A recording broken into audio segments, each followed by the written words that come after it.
Você abre os olhos devagar, muito devagar, como se o próprio ato de despertar precisasse de tempo para acontecer por inteiro, e por um breve momento você não sabe exatamente onde está, apenas sente o peso do cobertor áspero sobre o corpo, a aspereza do tecido contra a pele, o ar frio encostando no rosto descoberto, o cheiro denso e pesado que parece ter se entranhado em tudo ao seu redor, como se o quarto, as roupas, a cama e até o seu próprio corpo tivessem sido lentamente impregnados por esse odor ao longo dos últimos dias, das últimas semanas, quem sabe meses.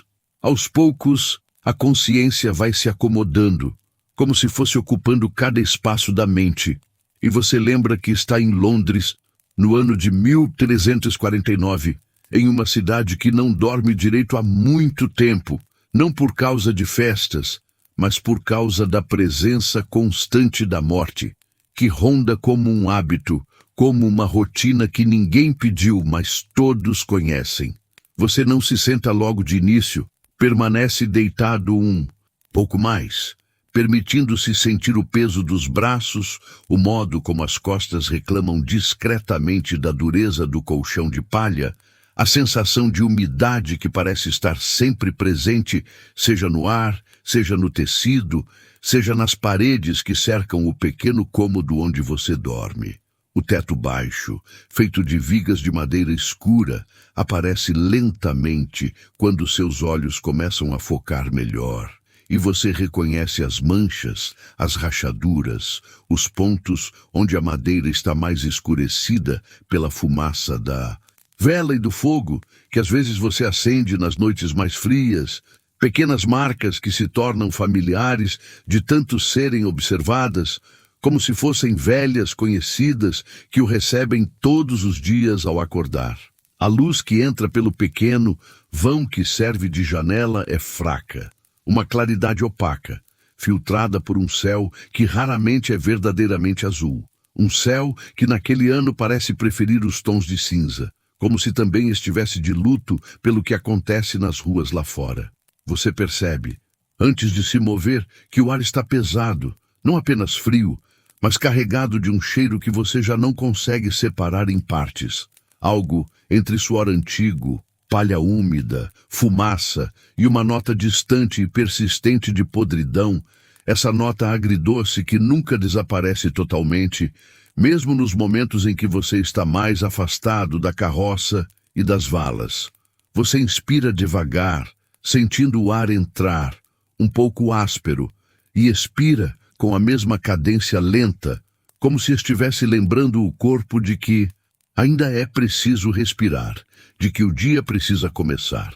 Mesmo que uma parte de você preferisse ficar deitado mais tempo, apenas observando o teto e escutando o silêncio do quarto. Um silêncio que não é completo porque, se prestar mais atenção, você consegue ouvir ruídos difusos lá fora, passos, vozes, um chamado distante, talvez o ranger de alguma roda, sons que lembram que a cidade já está acordando ou que talvez nunca tenha dormido direito. Você se move então um pouco, sente as cobertas arranharem sua pele. Sente uma leve dor nos ombros, nos braços, nas costas, resultado do trabalho do dia anterior, das muitas vezes em que precisou erguer corpos que já não tinham rigidez, que pareciam mais pesados do que qualquer coisa que estivesse viva, como se a morte acrescentasse um tipo de peso que não se mede apenas com a força dos músculos. Seus dedos, quando você os flexiona, parecem um pouco rígidos, cansados de segurar cordas, puxar carroça, empurrar a pá na terra endurecida das valas comuns. Você afasta o cobertor devagar, permitindo que o ar frio toque uma área maior do corpo e sente um arrepio subir pelas pernas, pelas costas, pelo pescoço. O chão, quando você coloca os pés nus sobre ele, está frio e ligeiramente úmido, como se nunca tivesse tempo de secar totalmente, absorvendo a umidade do ar dia após dia. Você permanece sentado na borda da cama por alguns instantes, sentindo o peso da cabeça, o cansaço que ainda está ali, acumulado, um cansaço que não desaparece completamente com uma noite de sono, mas apenas se torna um pouco mais distante, como um eco que recua sem nunca sumir. Devagar, você se inclina na direção do canto do quarto, onde uma pequena bacia com água repousa desde a noite anterior. A água está parada com uma superfície lisa, e quando você aproxima as mãos, sente o frio apenas de olhar. Ainda assim, você mergulha os dedos e o choque gélido sobe pelos braços, acordando os músculos de maneira lenta e firme. Você leva um pouco dessa água ao rosto, molhando as bochechas, a testa, as pálpebras, deixando que pequenas gotas escorram até o queixo. E esse gesto simples, repetido dia após dia, funciona como um sinal silencioso de que o corpo está sendo chamado à vigília, de que é hora de voltar a se mover, de voltar à rotina que o espera. Você não tem muitos itens pessoais, então se vestir é rápido, mas ainda assim você faz tudo com um ritmo calmo. A camisa de tecido grosso, um pouco áspera, é colocada sobre a pele ainda úmida da água fria, e o contato causa um pequeno estremecimento, mas logo a temperatura do corpo começa a aquecer o tecido. As calças, igualmente simples, já moldadas ao formato das suas pernas, pelo uso repetido, sobem com um leve arrasto, e você amarra o cordão com gestos que não precisam de pensamento, apenas de costume.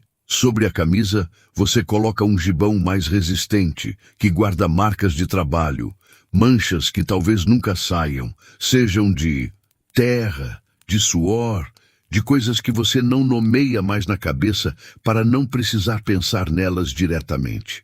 Por fim, você calça as botas, cujas solas já estão gastas, mas ainda aguentam o peso de seus passos, e sente os pés encontrarem um lugar familiar, como se encaixassem em um molde próprio.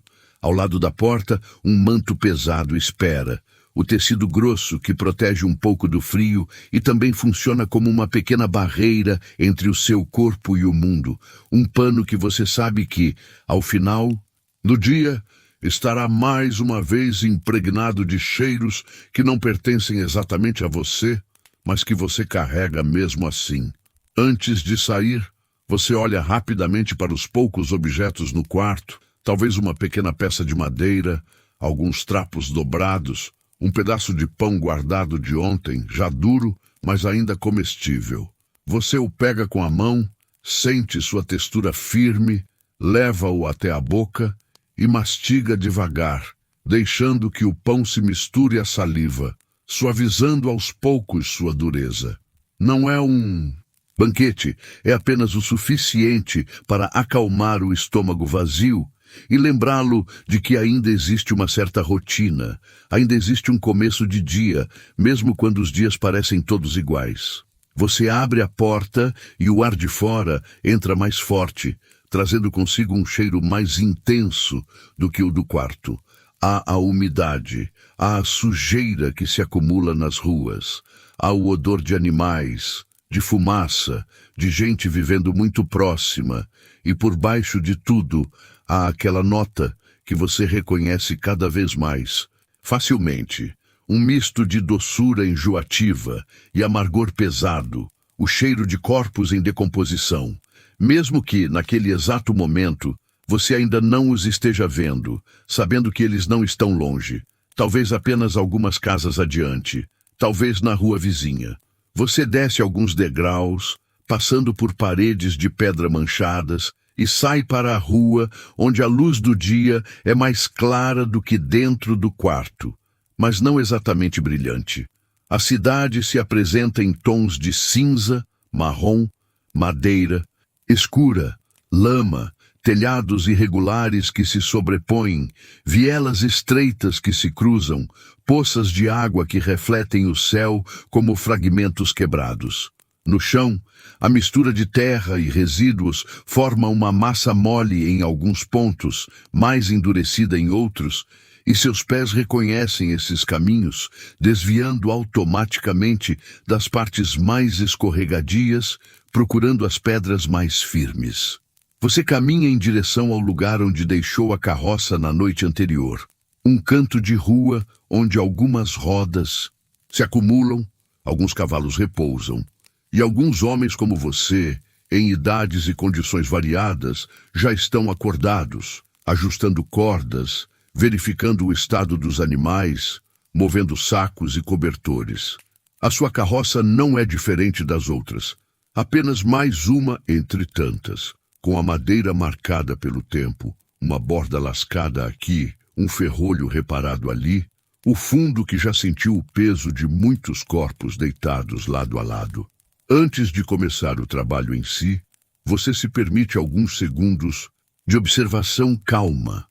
O cavalo que puxa a carroça, ou talvez seja um burro, dependendo do que estiver disponível, mexe as orelhas, respira de forma pesada, solta pequenas nuvens de vapor pelas narinas. O animal também está cansado, também repete o mesmo movimento todos os dias, e há algo de silenciosa solidariedade nessa convivência entre você e ele, ambos destinados a percorrer as mesmas ruas, fazendo a mesma tarefa, sem grande escolha.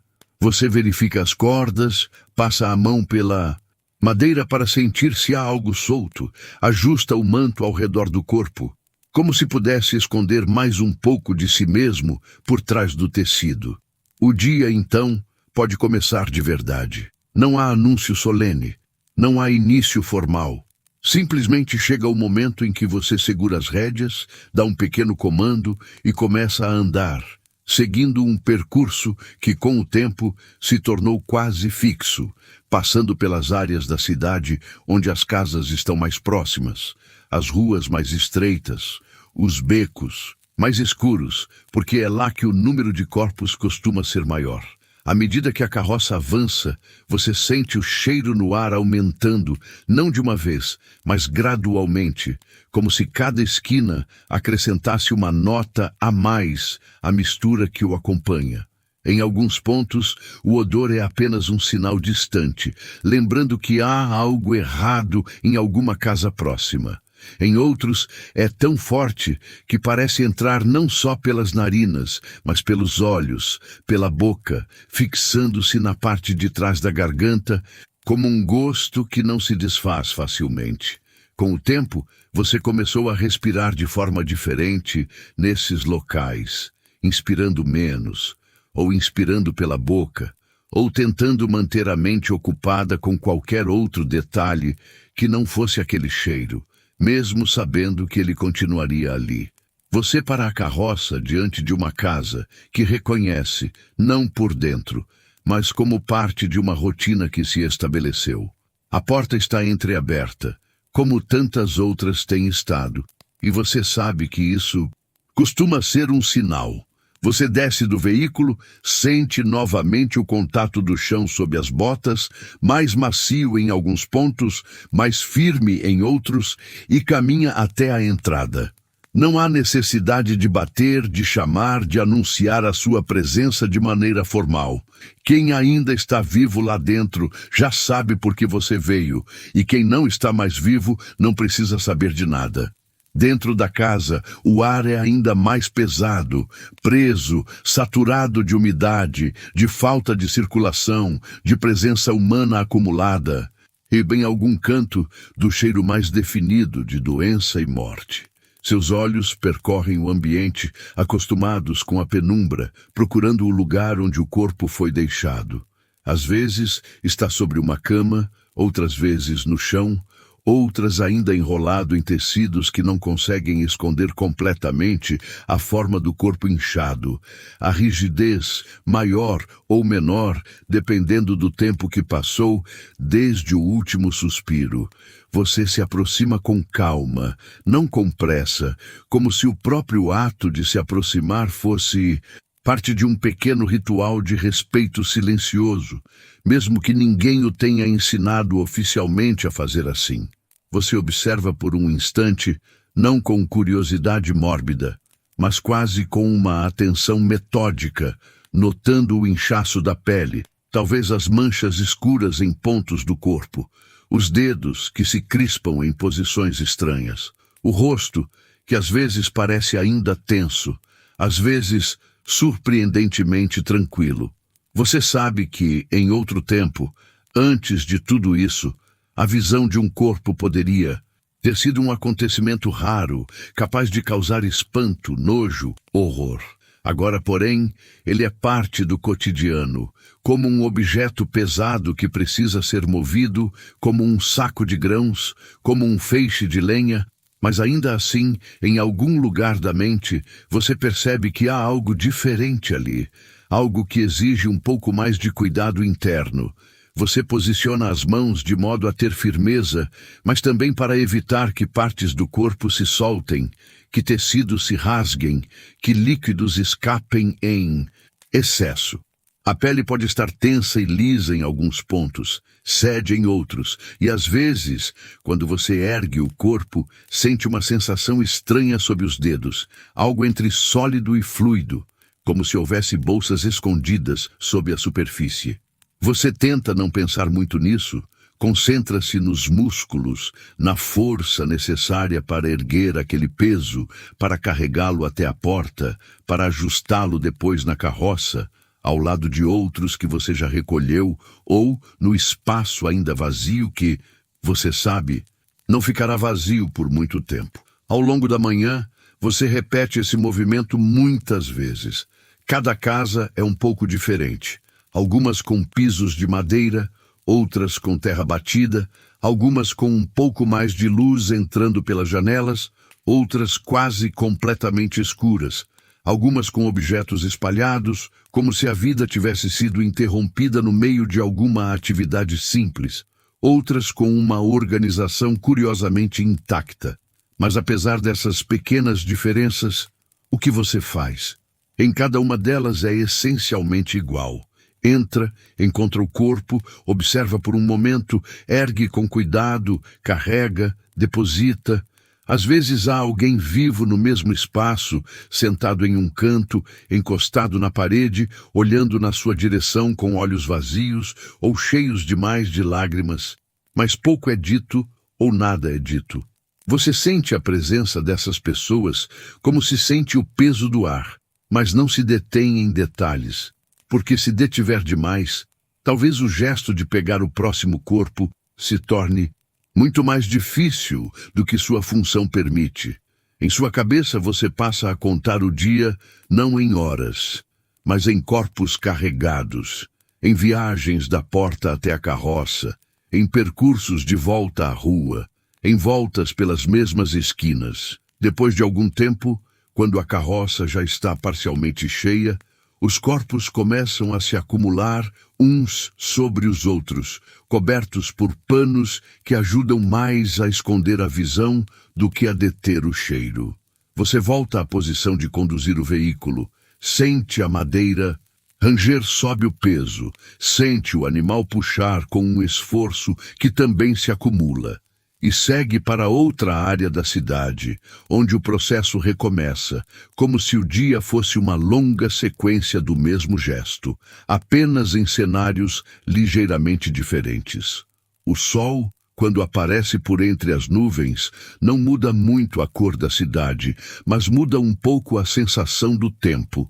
Você percebe que a manhã já avançou porque a luz, mesmo fraca, se deslocou, criando sombras em lugares novos, iluminando cantos que antes estavam escuros.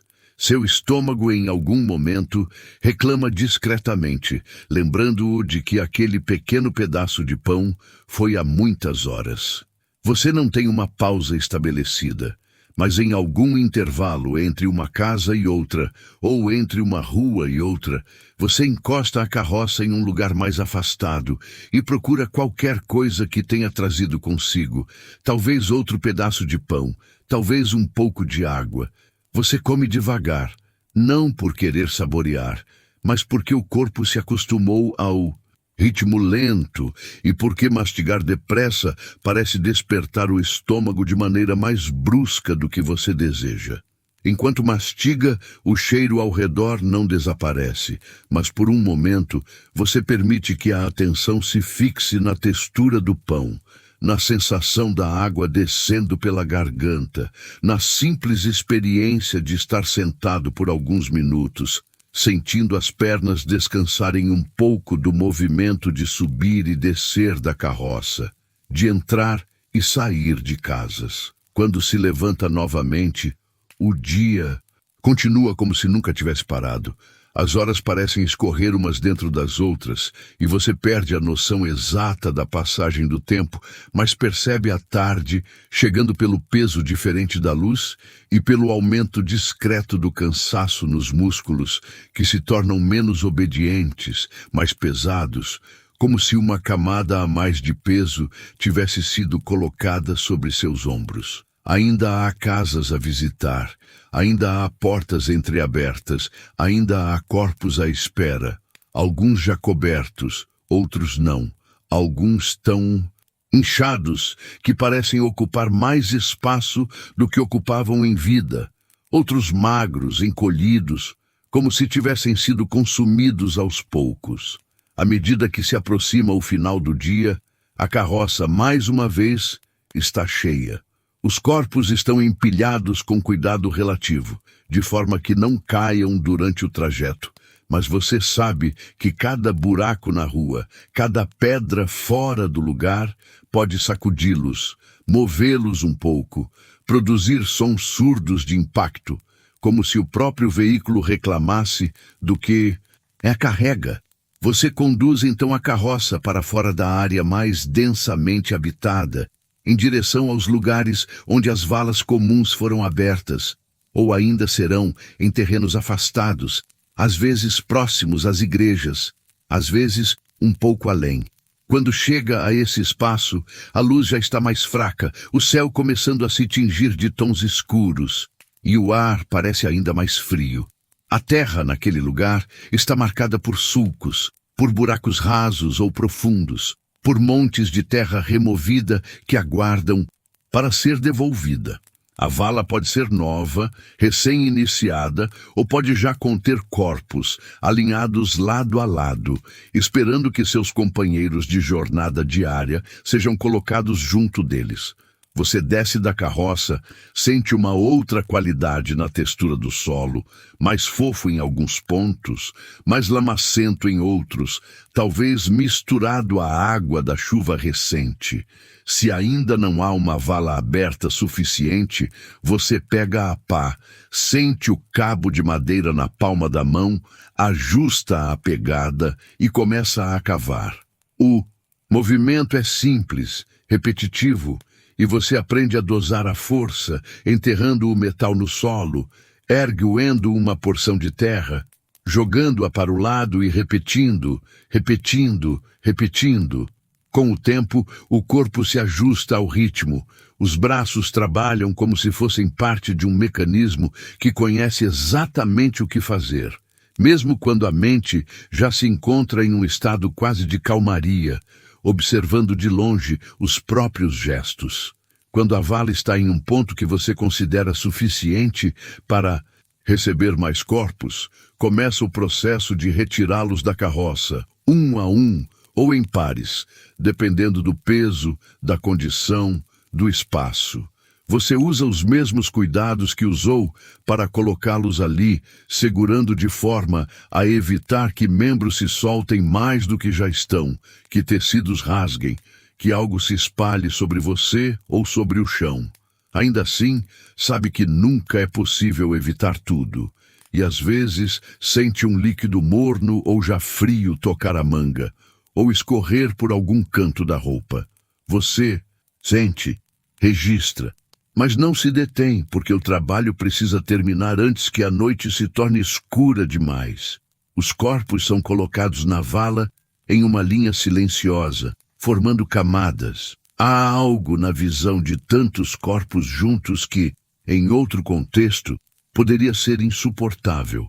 Mas aqui, nesse momento, se torna parte de um padrão, uma paisagem com a qual você lida não pelas ideias que evoca, mas pela função que precisa desempenhar.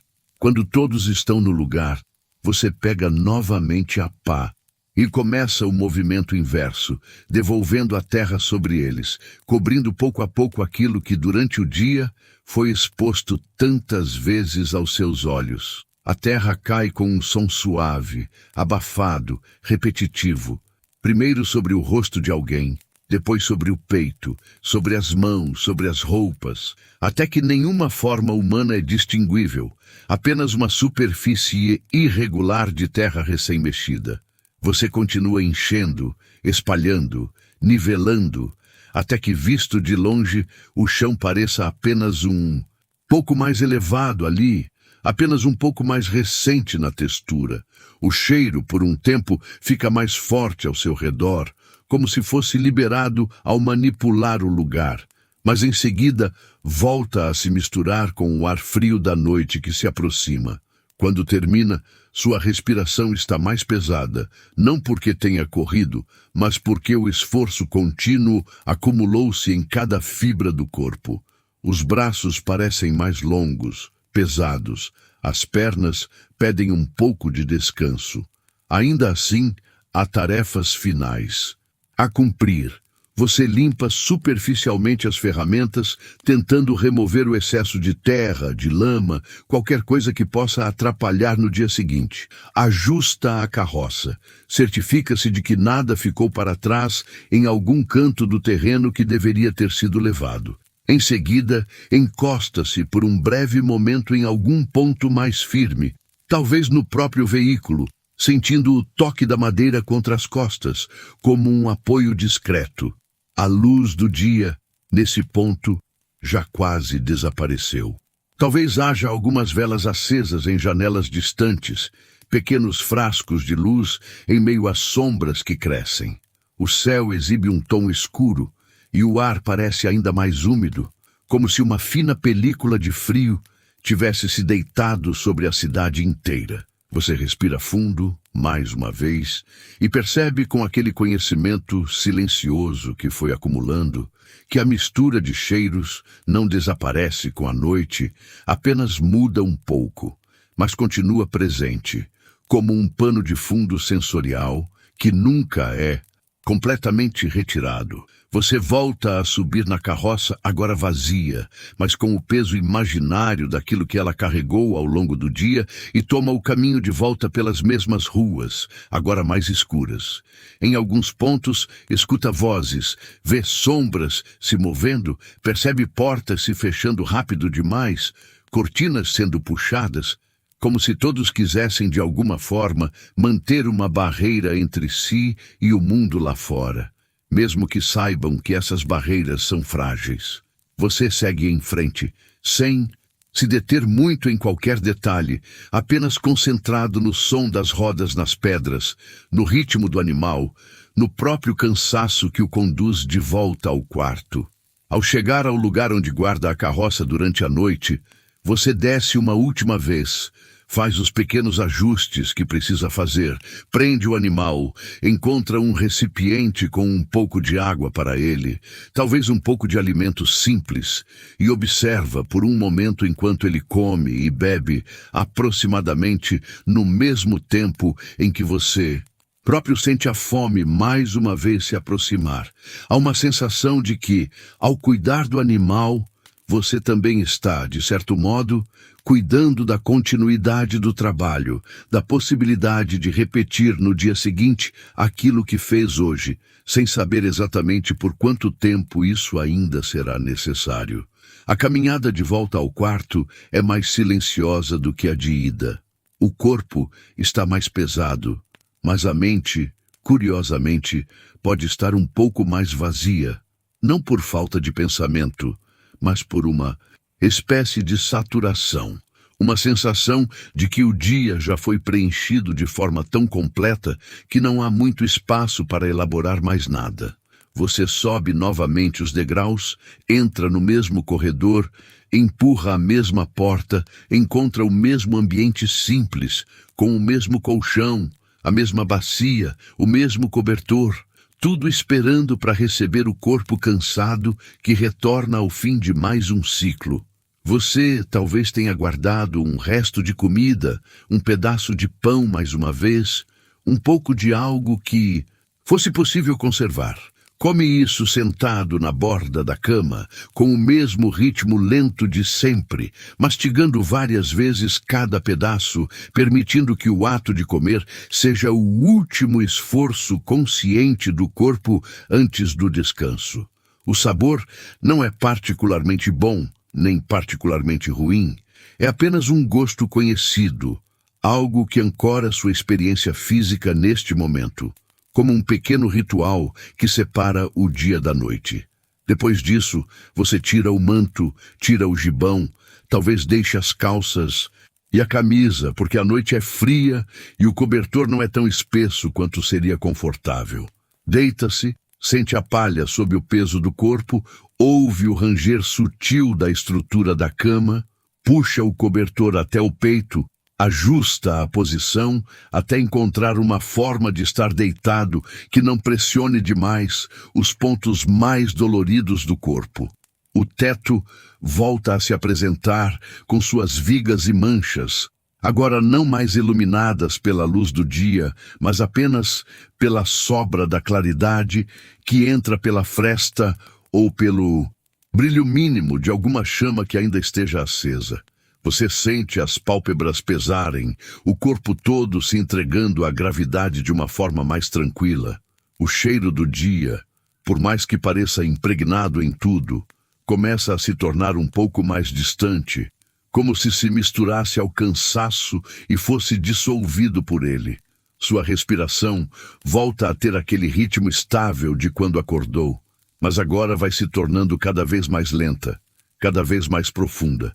Os músculos que passaram tantas horas trabalhando começam a relaxar um após o outro, como se cada parte do corpo recebesse permissão para parar. Enquanto o sono se aproxima, você tem a consciência tranquila de que o dia foi uma sequência longa e contínua de ações necessárias, sem grandes picos de emoção, sem sobressaltos deliberados, apenas a constância de um trabalho que se repete, como uma maré que sobe e desce sempre do mesmo jeito. Você sabe, de forma vaga, que vive cercado por algo que poderia inspirar medo intenso, que poderia provocar pânico, mas sua mente, talvez por proteção, talvez por hábito, aprendeu a olhar tudo isso como uma série de tarefas, como carregar pesos, cavar buracos, mover objetos, limpar ferramentas. Do lado de fora, a cidade continua respirando em seu próprio ritmo pesado, com suas casas, suas ruas, suas igrejas, suas valas, seus vivos e mortos convivendo em distâncias que nem sempre são tão grandes. Do lado de dentro, no pequeno quarto, há apenas você, seu corpo, cansado, o colchão, o cobertor e o som suave de sua própria respiração.